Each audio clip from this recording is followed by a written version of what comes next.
and public leaders in the United Kingdom worry that a recent influx of Muslim immigrants may pose unique, religiously based challenges to science.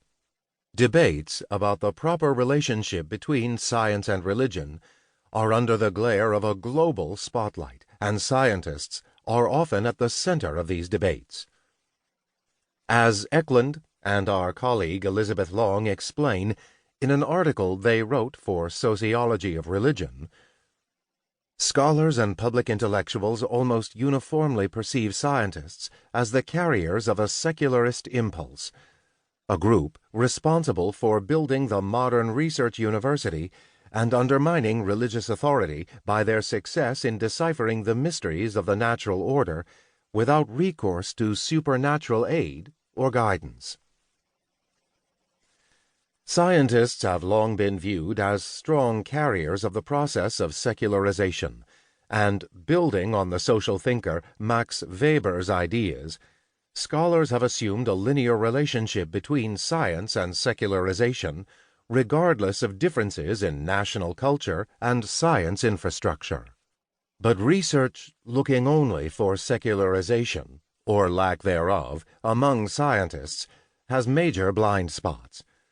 It ignores the religious life histories of scientists and the various ways they might use religion or spirituality, whether or not they are religious in a conventional sense.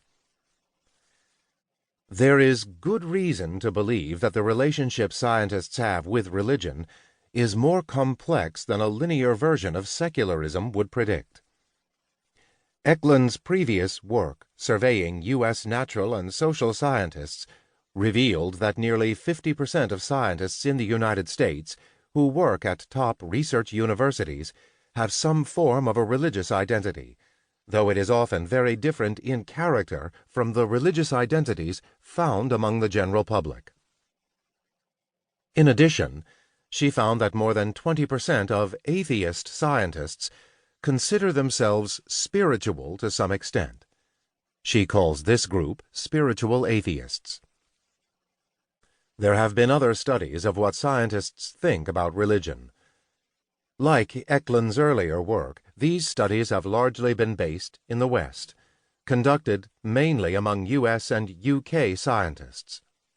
The psychologist James Luba, for example, conducted surveys in 1916 and 1934 on the attitudes of American scientists toward Christian belief, defined as participation in Christian worship and acceptance of the Christian theology of life after death. He discovered that these scientists were less likely than the general U.S. public to believe in God, and the most successful scientists were the least likely to be religiously involved. But those studies and others like them were conducted years ago. We wanted to look at what modern-day multi-country research could tell us about the religious beliefs, practices, and attitudes of scientists in different national contexts.